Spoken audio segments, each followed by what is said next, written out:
오늘 설교의 성경 본문 제가 봉독합니다. 누가복음 15장 1절 2절입니다. 거룩하신 하나님의 말씀입니다. 모든 세리와 죄인들이 말씀을 들으러 가까이 나오니 바리새인과 서기관들이 수군거려 이르되 이 사람이 죄인을 영접하고 음식을 같이 먹는다 하더라. 아멘. 오늘부터 크리스마스 전날까지 이어지는 대림절 기간에 주님께서 하늘문을 여시고 여러분에게 큰 은혜를 내려주시기를 바랍니다. 대림절 온택트 말씀 사경회를 통해서 하늘아버지께서 여러분에게 말씀하시며 또 여러분이 하나님 앞에 올리는 기도, 또 오랜 기도 제목 응답하실 것을 믿습니다. 하나님께서 여러분에게 비밀한 일을 보이시고 또 감격스러운 선물을 주시며 건강과 경제와 자녀의 입시 등 삶의 여러 가지 문제에 복을 주실 것입니다. 은혜를 사모하고 믿음의 손을 내미는 사람마다 복을 받을 것을 믿습니다. 대림절 기간에 저는 누가복음 15장 내용으로 주일과 수요일에 연속하여 설교를 합니다. 오늘이 첫 시간인데 15장 1절 2절이 본문입니다. 2절 말씀에 수군거리는 사람들이 나옵니다. 오늘 설교의 과제, 오늘 설교를 통해서 목적하는 것은 두 가지입니다. 이 수군거리는 사람들의 정체가 뭐냐, 그 다음에 두 번째, 거기에서 우리가 어떤 주님의 가르침을 듣느냐 하는 것입니다. 예수님께서 사람들을 가르치실 때 수군거리며 비방하는 사람들이 누구인가요? 2절에 보면 바리새인과 서기관들이 수군거려 이르되 이렇게 기록이 되어 있습니다. 고소할 꼬투리를 잡으려고 엿보는 이 사람들은 누구인가요? 누가복음 전체 흐름에서 예루살렘이라는 이 단어를 살피면 그러면 이 수군거리는 사람들의 정체, 그 모습이 드러납니다.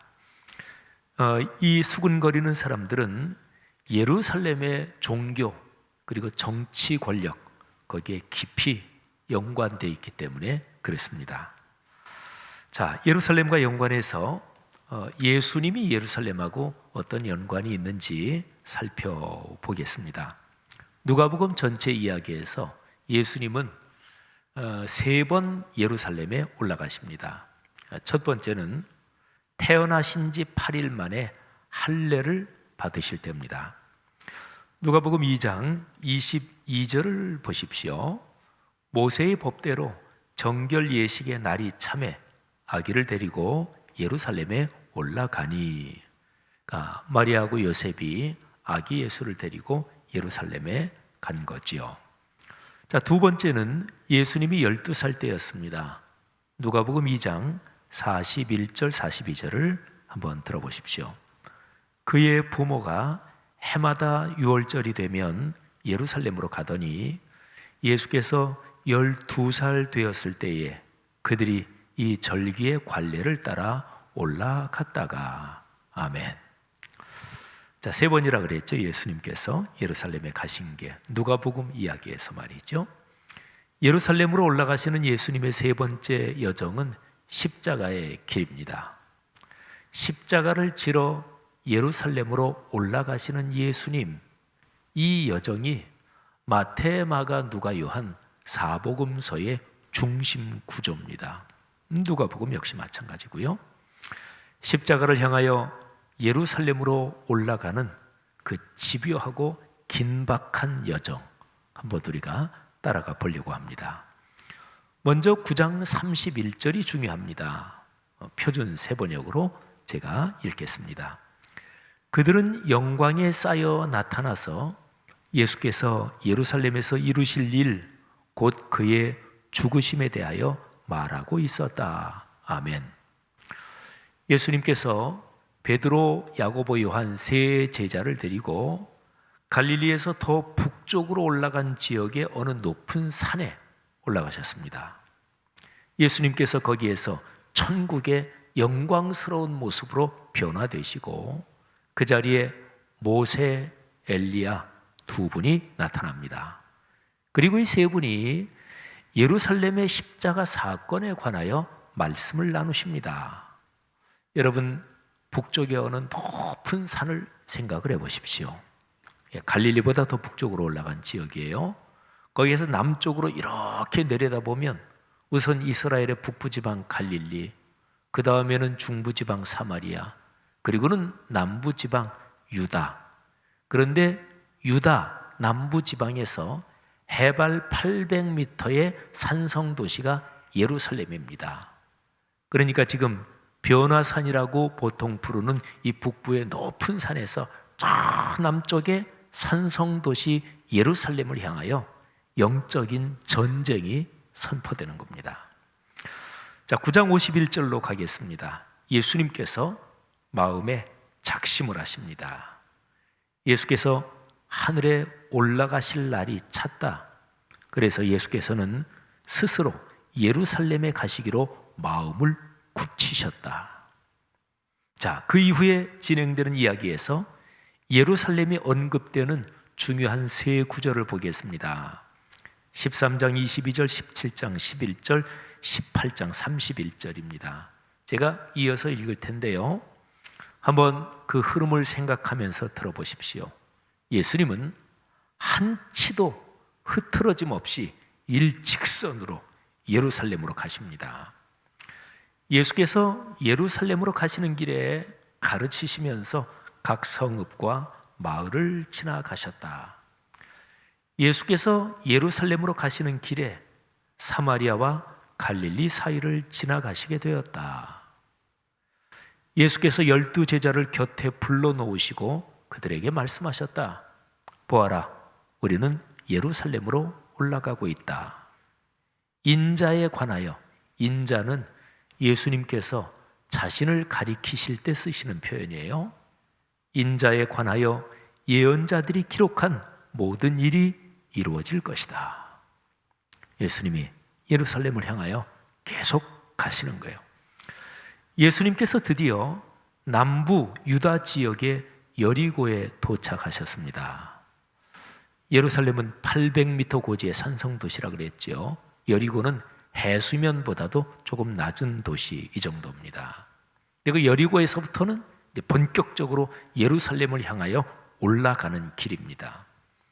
예수님은 여리고에서 세리 삭개오의 집에 들어가서 구원을 선포하십니다. 죄인의 집에 들어갔다고 수군거리는 사람들이, 바리새인들 또 사람들이 있었어요. 예수님은 그들에게 강력한 경고의 가르침을 주시고, 그리고 나서 예수님은 이제 해발 800m 산성도시 예루살렘으로 본격적으로 올라가십니다. 누가복음 19장 28절이 그 안에 아주 특징적인 표현이 있어요. 들어보십시오.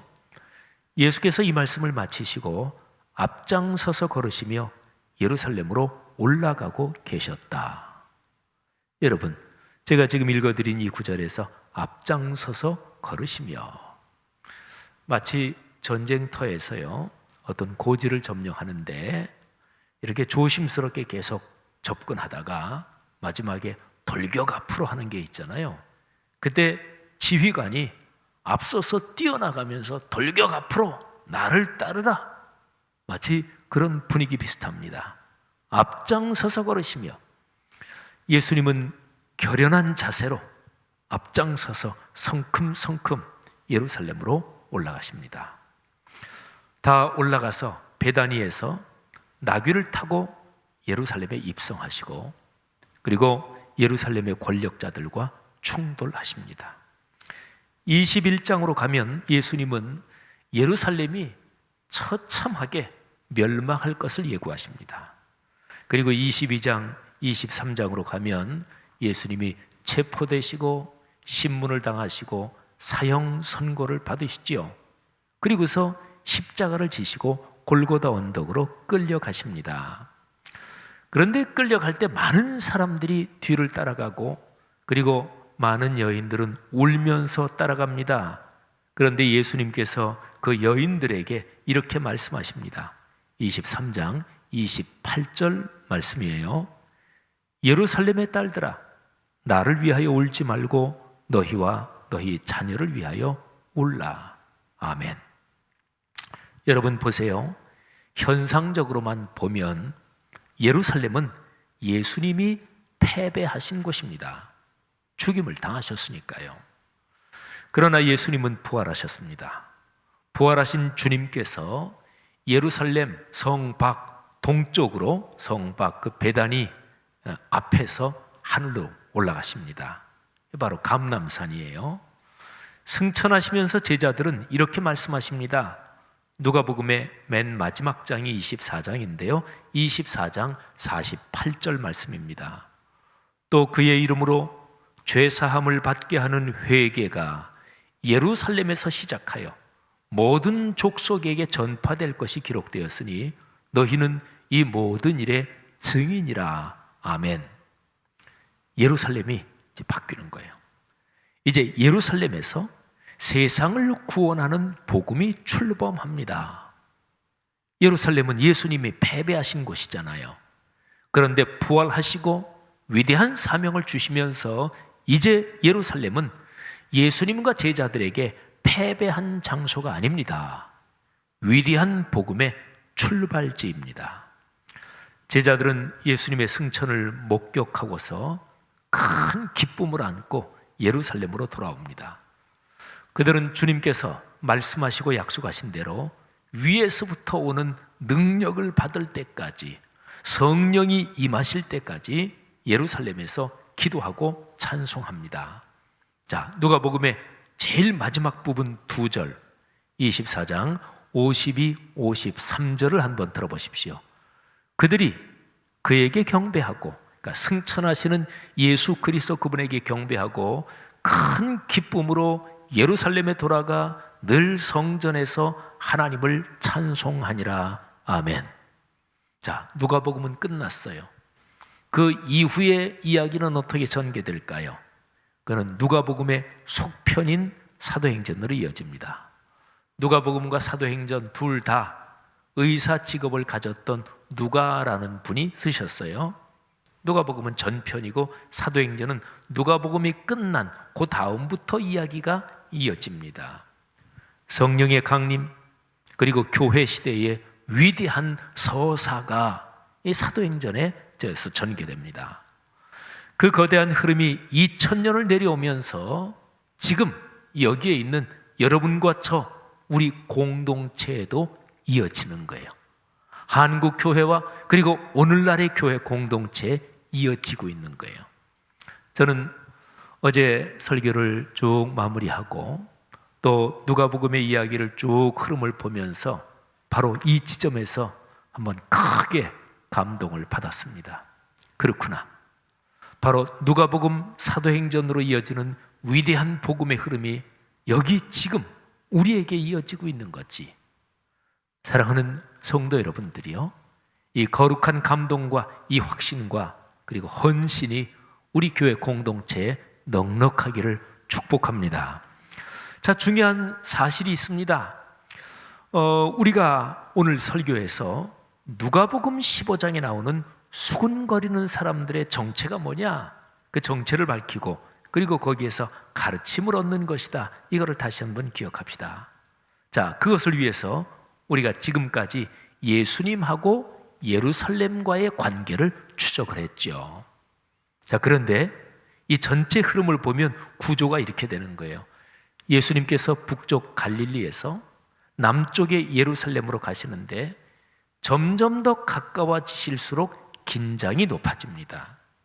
예루살렘 입성 후에 결정적으로 충돌해서 십자가 처형으로 이어지지요. 예수님이 예루살렘으로 가시는 그 여정은 큰 전투를 위한 진격과도 같습니다. 그러니까 최후의 결전이 다가올수록 긴장이 높아지는 것은 아주 당연하지요. 자, 그런데 예수님의 예루살렘 여정에서 아주 중요한 점을 이제 말씀드려야 되겠습니다. 자, 누가복음에서 예수님 그리고 예루살렘 이 양자 사이의 긴장, 이미 말씀드렸죠. 근데 이 양자 사이의 긴장은 그 핵심으로 들어가면 예수님과 바리새인 사이의 긴장입니다. 예루살렘은 사람은 아니잖아요.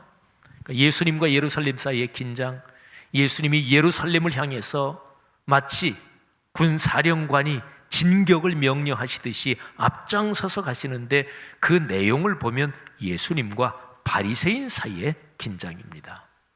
바리새인은 누군가요? 하나님의 말씀을 해석하고 가르치는 말씀 전문가입니다. 성경에 서기관, 율법학자 이런 사람들이 나오죠. 근데 서기관, 율법학자들은 대부분 다 바리새파 사람들입니다. 그러니까 예수님께서 예루살렘에 접근하실수록 바리새인과의 긴장이 높아지고 그리고 갈등이 커집니다.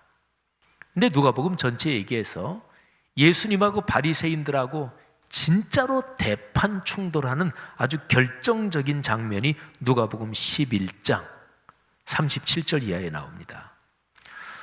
상황이 예수님께서 어떤 한 바리새인의 집에서 점심을 드시는 자리입니다. 바리새인 중에서 간혹 가다가 예수님의 말씀에 은혜를 받고 그리고 예수님을 따르는 사람들이 있었어요. 니고데모 같은 경우도 이제 그런 경우죠. 이름은 밝혀지지 않았는데 어떤 바리새인 한 사람이 예수님을 점심 식사에 초대했습니다. 바리새인의 집이니까 당연히 바리새인들, 율법학자, 서기관들 이런 사람들이 식탁에 앉아 있었을 것입니다. 그런데 바로 그 자리에서 예수님은 그동안 이어져 온 바리새인들의 비난과 공격에 작심하고 대응하십니다. 아주 무시무시하게 그들을 폭격하십니다. 바리새인과 율법학자들에 대해서 6개의 저주 선언을 하셔요.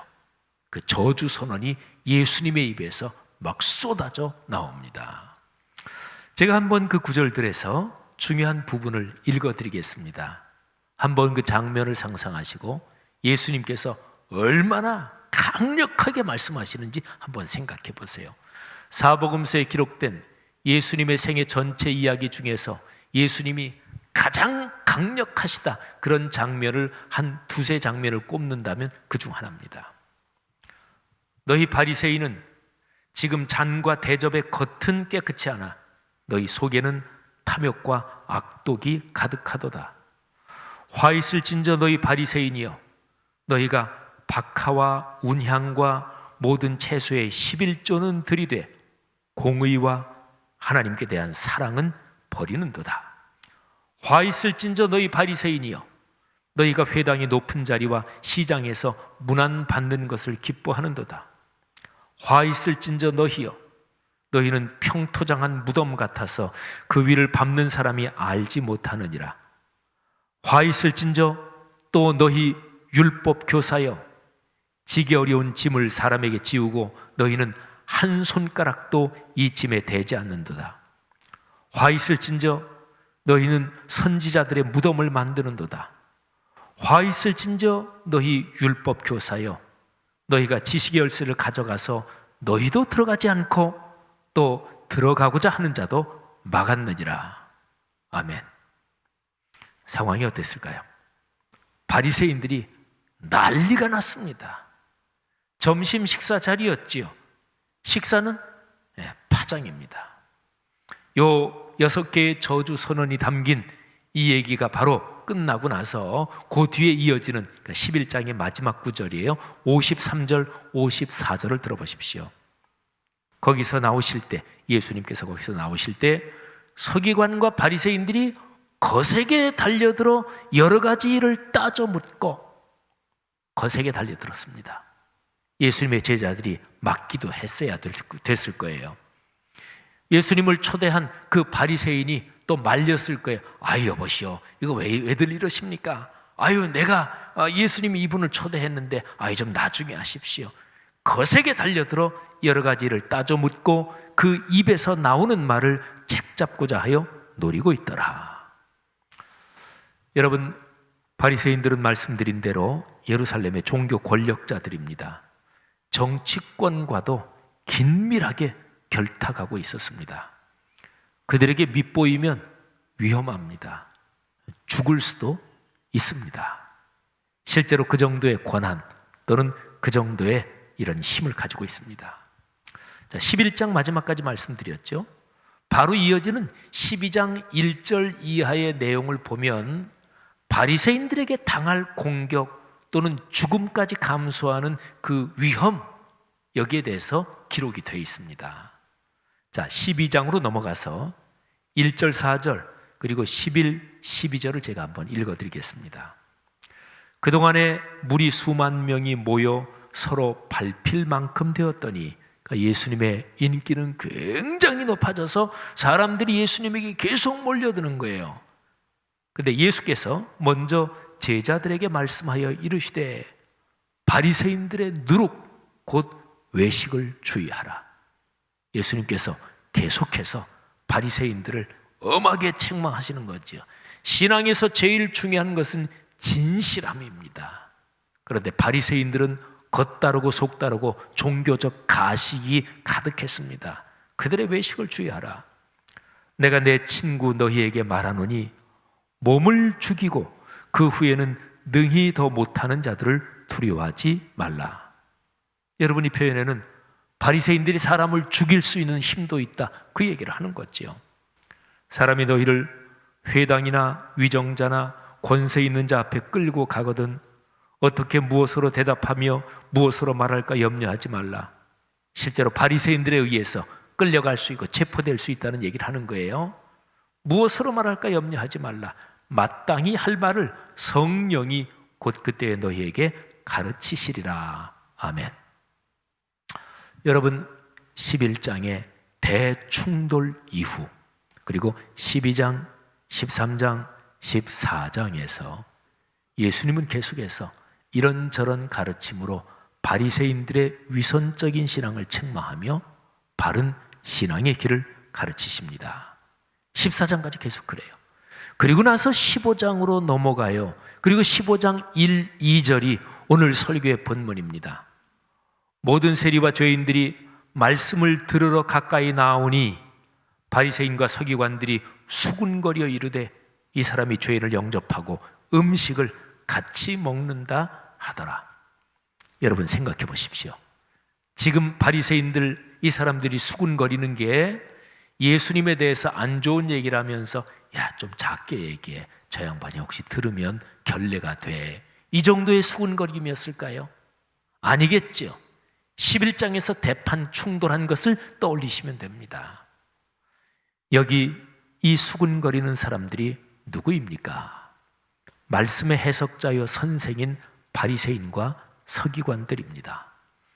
이들이 왜 수군거립니까?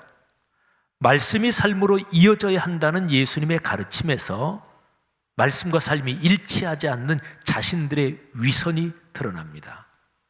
자신들의 권위가 거짓된 종교적 기술, 종교적 테크닉에 기반을 두고 있다는 것이 폭로됩니다. 입으로는 말씀과 기도와 금식과 자선과 영생을 말하는데 사실 그 모든 것이 세속적인 이익을 갈취하는 도구였다는 것이 백일하에 드러납니다. 바리새인들이 수군거리는 이유입니다. 세리와 죄인들은 말씀을 들으러 예수님에게 가까이 옵니다. 그런데 정작 말씀의 선생인 바리새인들은 말씀 자체이신 예수님, 그 예수님의 가르침을 거부합니다. 사랑하는 성도 여러분들이요, 크리스마스의 계절입니다. 크리스마스에 오신, 사람 몸을 입고 오신 예수 그리스도는 말씀 자체이십니다. 이 크리스마스의 계절에 누가 복을 받는 것일까요? 말씀으로 오시는 예수님을 믿음으로 영접하는 사람, 그래서 예수님의 말씀, 그 가르침, 아니 예수님 자신이 성령으로 우리 안에서 살아 움직이는 바로 그 사람이 복을 받는 거죠. 공예배의 설교를 들을 때, 또 개인적으로 말씀을 묵상할 때, 이때 마음을 열고 믿음으로 말씀을 받아, 믿음은 손 같은 거예요. 하나님이 주시는 선물, 하나님이 주시는 말씀을 받는 손이 믿음이에요.